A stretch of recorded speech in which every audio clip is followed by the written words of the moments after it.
All right, welcome back to the Unscripted Show. I'm your host, Maher Murad, and today we have a special guest, GD Juniper. Hello, hi. She has 90,000 subscribers on YouTube for playing Geometry Dash in the beginning, and then she obviously evolved over. And we also have our producer/director, Alex Taylor.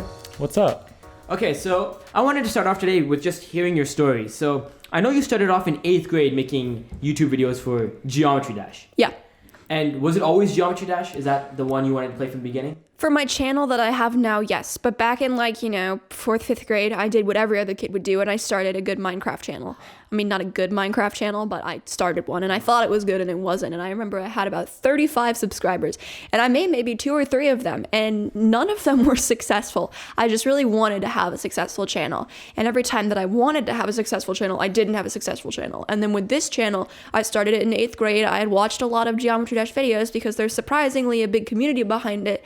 Even though it's a $2 game on the phone. That really surprised me. I did not know Geometry Dash had this big of a fan base. Yeah, it's crazy, and I wanted to be a part of it. So I'd watched a couple YouTubers, and I decided to start making some videos of my own. So I started the channel, I uploaded a few videos, and it just kind of took traction. I didn't intend for it to be super popular, but it became. So you started off at the age of 13, right? Yep. You started your account at 13. You got 1,000 subscribers. By the way, she's 16 now. So just to put that in perspective, this has all been over the course of 3 years, and she's very young too. So I'm no longer 13. I'm now 16. No, she stayed 13. She doesn't. I've been 13 for 3 years. But so you started off with 750 and 13. Then you got 1,000, and then you also got 10,000 at the end of that first year. Yeah, I started my channel in February 2017, and if I remember correctly, I reached 10,000 subscribers in October 2017. Wow. And it's just kind of been going crazy from there. I'm at 95,000 now. I'm really excited for 100,000.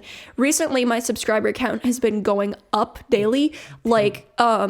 I used to get, maybe 80, 100 subscribers a day, but recently, within the past week and a half, it's been more 250, 300 subscribers a day. That's awesome. Really helping me. My goal was to hit 100,000 before 2020. Previously, that didn't seem like it was possible, but now it's becoming very real. Yep, and we're going to have an awesome party when she does. You're going to throw a big bash? All right. So do you have a date? Do you just with the calculations, do you know when you should be reaching?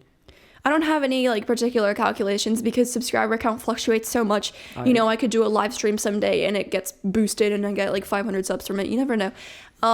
But I mean, I'm really hoping that it'll be before 2020. Mm-hmm. Right now, it seems like that's definitely a thing that could happen. That'd be amazing. Yeah. So what is your advice to people who want to start a YouTube channel? Do you have any tips that you want to give out or anything? Yeah, so when I started my channel, I made so much content. I did my channel because I like to make content, not because I wanted to be famous. And that's what I think, it's not really something that can be controlled that much, but I think when you're starting a channel, you need to focus more on doing what you enjoy to do instead of grinding to get, a big subscriber count or whatever. Because when you're just making videos because you like making videos, you're more motivated to make those videos. And when you have a lot of content being pushed out, YouTube will recommend those videos and you'll get more views. Mm-hmm. However, if you're doing YouTube just because you want to be famous, you're not going to see your subscriber count go up really quickly when you're just starting. Okay. It's going to take a long time. So you need to be really patient and just love what you do, because if you love what you do, you're going to be more successful. It's true. And I honestly, I think that a lot of people, when they look at YouTube, they see, oh, this is an easy way for me to get famous fast, or, oh, this is, an easy way for me to actually make a living now. But I think, a lot of people don't realize that it's a lot of work. I mean, Juniper, you put in so much time to making all of your content that it's, it's staggering when you look at, the assumption of, oh yeah, I can just do this and it's really easy and I can make a living, when it compared to reality, which is, you work so hard all the time just to make this a reality. Yeah, it's a grind. It's a grind. And people don't usually take that. People will often say, people will think that YouTube is a really easy job. Some content creators do make it an easy job. Some content creators will push out low quality content just to get money. But personally, I have higher morals than that. I make sure that I'm making higher quality content so that the people who watch feel rewarded. And I don't want to kind of cheat them, and I don't want to use them as a source of revenue. I do it because I love it, and I think that just makes it all the better. So when you started off obviously with a small amount of subscribers, but then you hit 10,000 the same year. So did you feel sort of pressure to produce better content, produce more content, or were you like, was there any changes when that happened? Yeah, I definitely feel like I've set my bar very high for the kinds of videos I make. I've watched a lot of YouTubers who have made lower quality content, and that always will set like, a thing in my mind, like, oh, I could make this and people would watch it and I would get paid. But I never do that. I mean, I made a video where I played some Geometry Dash levels, and I had a few of my close YouTube friends and just people in general saying that they thought that I could do better than that. Not being mean, but being like, you've done better things. Why would you go to this? Like, you can do better than that. So that always motivates me to make higher quality content. I always think when I'm making a video, I want to do something that I would actually feel comfortable presenting to like my parents or my sisters or my family or my friends. I want to be able to go up to somebody at school who doesn't know about my channel, show them a video and be like, hey, this is what I do. I don't want to go up to them and show them like me just playing a game with no commentary, no nothing, even though I could do that. But that's not what I want to do. But which you did at some point, right? You started off without any commentary, and then you did a voice reveal at 750 subscribers, and then you did a face reveal at 5,000? Yeah. Wow. So it wasn't always about me. When I first started my channel, I didn't do just like regular gameplay with no voice. There was no voice, but it was still my own original take on the game. So I would go and I would make sort of satirical, like parody videos about the game, my own little insight onto the community and what was going on within it, and my own little like takes, sort of like a funny thing that people could watch, maybe 5 minutes. It was usually like I would do the traditional. I think my first video was called "What Not to Put in Your Custom Level." In GD, you can make custom levels, and I made a comedy video about what you shouldn't put in them, and that video has done very well to date. My most viewed video is one that I made. I think it's the second video, or not the second video, but it's a very old one. I think I made it like 2 days after my channel started. And how many views does it have? It has 3.5 million. 3.5 million. Yep. Wow. And YouTube still recommends it to everyone, and it's like awesome. I wish they That would is pick awesome. a better video, but that's the one that they always go to, and it brings new people to my channel, and so that's great. While I was like researching into your YouTube, your this like character you've created, right? You've also created a community, because I would go through the videos and I would see the comments. It's a lot of them are from the same people who comment on your Twitter and then who comment on other videos. Yep. So how did you go to build this community? And it's not just like they just follow you. It's like there's like a friendship there. Yeah.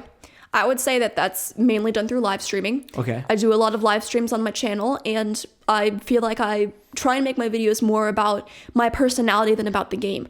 I want for viewers to connect to me and not my gameplay. They can connect to my gameplay, that's great, but I love to see, them enjoying my videos because it's me that's in them. Yeah. And that's why I do a lot of live streams. When there's live streams, I'll be communicating with my live chat.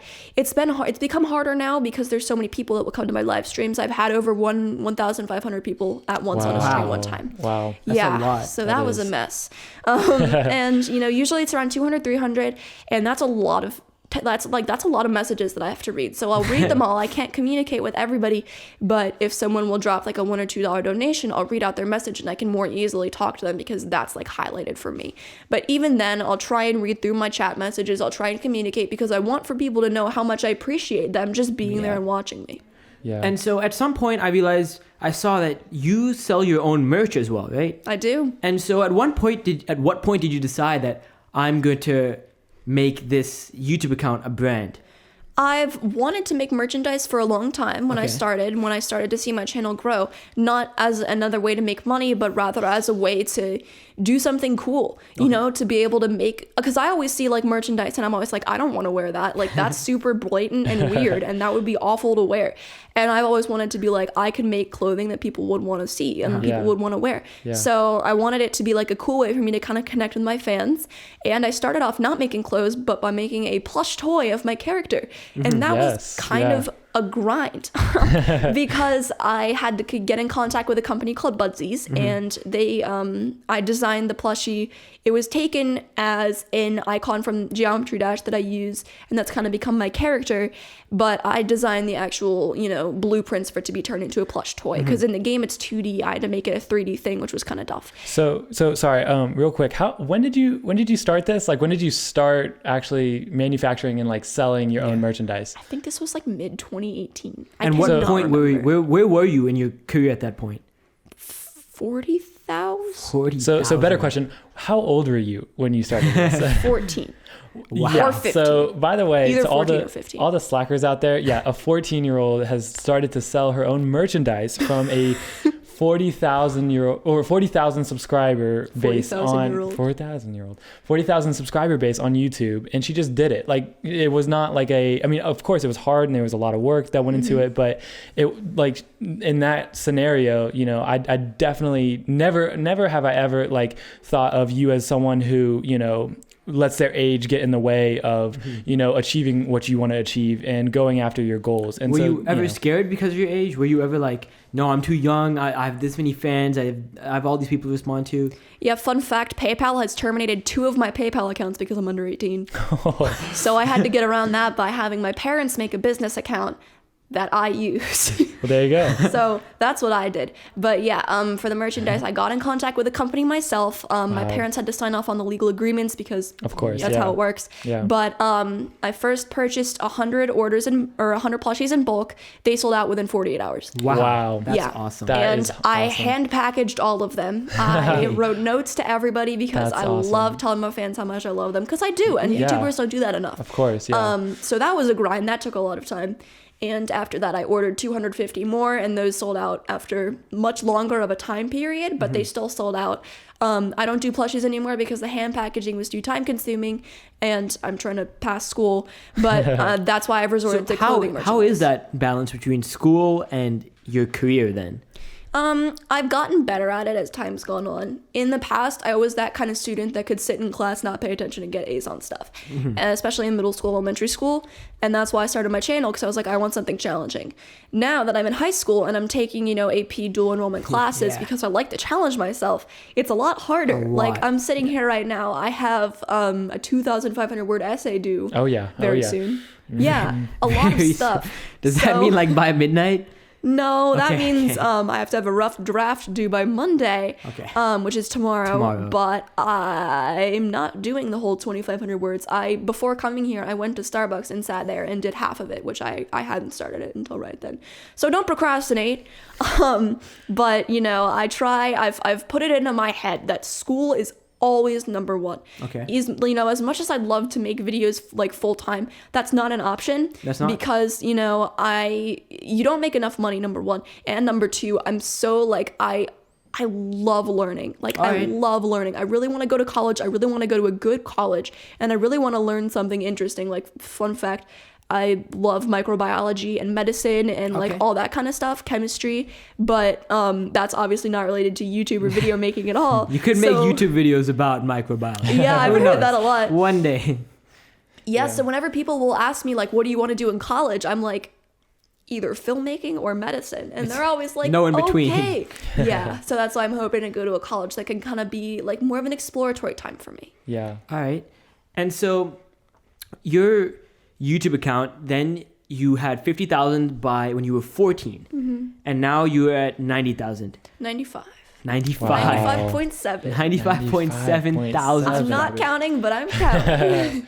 So, do you have any like bigger plans for your account? Is there any big projects you're like starting, or is it just you're gonna continue doing like the parodies and the gaming? My content's definitely evolved from what it used to be, but I'm going to continue doing what I do now. Okay. I've tried to have a few big projects happen, but they've never succeeded. Okay. Why is Because that? I'm so busy with school and whatnot Alright. that I'll put such a pressure on myself, and I realize I shouldn't be doing this. I should be focusing on school right now. So I kind of take things in small chunks, you know, I'll make a video and then I'll upload it and then I'll focus on school a lot. And then whenever I have free time, I'll work on a video or I'll stream. So, how long is that process? Just for like the people. So, like from the idea to uploading, how long is that process? It depends on the what video. do you do in the? Okay. Yeah. So like when I was younger, when my channel was just starting out, I would make these more complicated videos that I call animations. They're kind of not, but I mean, I don't really know what to classify them as. And those could take me 2 weeks or more if I'm lazy. And which how I much? usually How much am. time would you be spending every day on that? Like an hour or two. Wow. So, That's a you know, lot. you'd go through scripting, and then with those ones, I would have voice actors who were usually my friends. I would send the lines out, and then I'd have to wait like a day or two for them to come back. Uh-huh. Then what I do is I'll arrange the audio all together. And how old were you when you were doing this? I started when I was 13. I made So at 13, you were getting people to become voice actors. You were making your okay, wow. Yeah. More of them 14 and 15. But yeah, those are very hard. So Juniper, I actually do have a question for you. You know, you talk about, or Maher asked you earlier what advice you have for people starting out, and I'd say, you know, kind of the opposite of that. What would you warn people against when they're getting into, you know, the YouTube industry? Focusing on the numbers. Focusing on the numbers can be really, really dangerous. If you're only looking at your views, or you're only looking at your likes, or you're only looking at your subscribers, things will probably go downhill, because you can reach burnout really quickly if you're not having fun with what you're doing, and if all you're focused on is making money and seeing your subscriber count go up, because then you're just waiting on something that might not happen. You know, I didn't start my channel expecting to get famous. I started my channel because I like making videos, and it went really far from that. And all the other times that I had made a channel, it was to get famous, and it did not work. So that's why I strongly advise against, you know, getting really hung up on the numbers and waiting for your subscriber count to go up, because it probably won't if you're only focused on that. So Junie herself does not want to disclose her name, and I think it would be interesting if you tell us why, one. And the second thing I want to ask you is, you have, when would you tell your community members that, oh, I have this like other version of myself online? Would you like openly tell people you're a YouTuber in the beginning, or when were you able to like be able to say, yeah, I have a YouTube account? I usually don't like walk up to people and like shake my hands, be like, hey, I make YouTube videos. Like, no. Not like, what's an interesting fact? Oh, I'm a YouTuber. Sometimes I'll do that. You know, if I'm like at a camp or something and everyone's like getting to know each other. Yeah. I was actually at a 3-week-long summer camp this summer. And the first, like, you know, I had a group of friends that I would hang out with.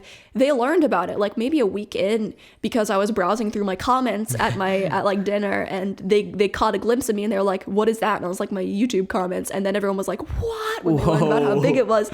So, you know, and, you know, I've run for like student council elections, not student council, but like leadership position elections, where I brought it up to prove that I'm an independent person and that I can do things that can be beneficial to others. But it's not necessarily something that I'll just casually bring up in conversation unless it comes up naturally. I won't start a conversation like I'm a YouTuber, because that's a little bit braggy. But if it comes up, so there's humility. We have humility. Yeah.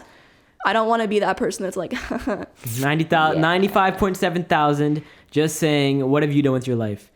Okay, so before we end this, I just want to have a quick broader discussion on YouTube in general and streaming services. So I was researching about YouTube, and apparently there are 300 hours of content uploaded to YouTube in 1 minute, every minute. Yeah.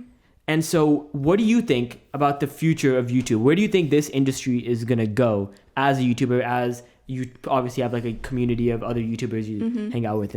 I think digital media is the future. Okay. I think the way that we are getting content now and getting videos is just so different from the way that it used to be. Okay. But YouTube is a monopoly, and there's not really any other companies that are kind of coming and trying to get it. So YouTube has been making some changes that its users are not very happy about. Okay. But nobody can tell them to stop because they're the only company. Yeah. You know, it's kind of dangerous. You need to make sure that YouTube is kind of keeping itself in check, that they're doing things. You'll probably remember one day at school, I was really upset because YouTube went and like snapped and was like, there is no more verification badge. And I had been working for that verification badge for 2 years. Yeah, it's true. And we were like, me and my friends were all prepared for them to just get rid of the silver plaque that I mentioned. And so, you know, you never know what they're going to do. Usually it's a little bit dodgy. But I think with the way that we can all access media, it's just opening the world to more scenarios, and more people are getting into video production, which is great, because I mean, I loved making videos, but I had nowhere to do that. And because of YouTube, that's now my job. Platform. Yep. And so before we end off, I just want to say that you are an inspiration to many people out there who are scared to either try something new, which you did at the age of 13, or pursue it full time, right? Even though you do your school at the same time. But any last minute like parting advice you want to give to people who want to take a risk on something, or just other YouTubers in general? The good thing with taking a risk on YouTube is that you're not really taking a risk. You know, you're just doing it. Yeah. You're just going ahead and you're just starting it. You know, you're not going to lose anything. You might lose some time if you make a video, but you can still show that video to people for fun. You know, it's a really, I mean, I loved it, but I'm going to restate, make sure that you aren't hung up on the numbers. You need to focus on having fun with what you make. If you want to do YouTube to become famous easily, don't, because it won't work. If you want to do YouTube because you like making videos and you want to share them, do that. It might work. You never know. So that's my big thing, is you just need to make sure that you're doing what you enjoy. So if you want to plug your YouTube account real quick before we wrap this up. Hi, yeah, I'm GD Juniper. All right. Thank you. So on today's episode, we talked about how a YouTuber gained 90,000 subscribers at the age of 16. We talked about YouTube as a bigger industry, and we talked about what other people could do to take a risk or not to in an industry like YouTube. So come back next week where we will be talking about how to become an entrepreneur. Thank you.